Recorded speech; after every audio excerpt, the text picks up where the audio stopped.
Circumcision అంటే ఏంటి? అసలు ఎందుకు చేయించుకోవాలి? ఇది చాలామందికి హెసిటేట్ అవుతారు మాట్లాడడానికి. అండ్ చాలామంది ఆ ప్రాబ్లమ్‌తో సఫర్ అయినా గానీ పక్క వాళ్ళతో డిస్కస్ జేయరు. బట్ ఇటువంటి వాటికి సొల్యూషన్ ఏంటి అంటే అంగం ముందలున్న చర్మం మీరు చెక్ జేసుకోండి. మనకు ఫ్రీగా మూవ్ అవ్వాలి. అలా ఫ్రీగా మూవ్ అయితే ఇబ్బంది ఏముండదు. కానీ చాలామందికి 10లో చూసుకుంటే 7 మెంబర్స్‌కి అంగం ఫ్రీగా మూవ్ అవ్వదు. అంగం యొక్క ముందలున్న చర్మము ఫ్రీగా మూవ్ కాకపోవడం వల్ల వాళ్ళకు పెయిన్ వస్తుంది. అట్లా పెయిన్ రావడం వల్ల ఒక్కొక్కసారి ఇంటర్‌కోర్స్ చేసేటప్పుడు ఎరెక్టైల్ డిస్‌ఫంక్షన్ స్టార్ట్ అయిపోతుంది.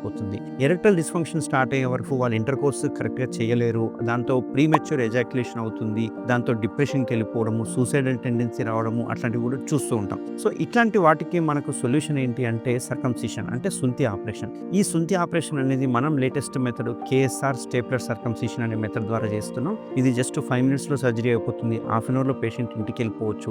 వితిన్ 1 అవర్‌లో వాళ్ళు యథావిధిగా వాళ్ళ పనులు చేసుకోవచ్చు. ఎటువంటి కాంప్లికేషన్స్ ఉండవు. ఎటువంటి బ్లీడింగ్ ఉండదు. ఎటువంటి వాపు ఉండదు. అండ్ ఆఫ్టర్ 1 మంత్ తర్వాత ఇంటర్‌కోర్స్ చేసుకోవచ్చు. ఒక 10, 15 రోజులు మాత్రం ఎరెక్షన్స్ అవ్వకుండా జాగ్రత్తలు తీసుకోవాలి. సో, ఎవరికైనా ఈ సుంతి ఆపరేషన్ గురించి ఏమైనా క్వైరీస్ ఉంటే గనక నాకు పైన కనిపించే నంబర్‌కి మీరు వాట్సాప్ ద్వారా మనకు చాట్ కూడా చేయొచ్చు.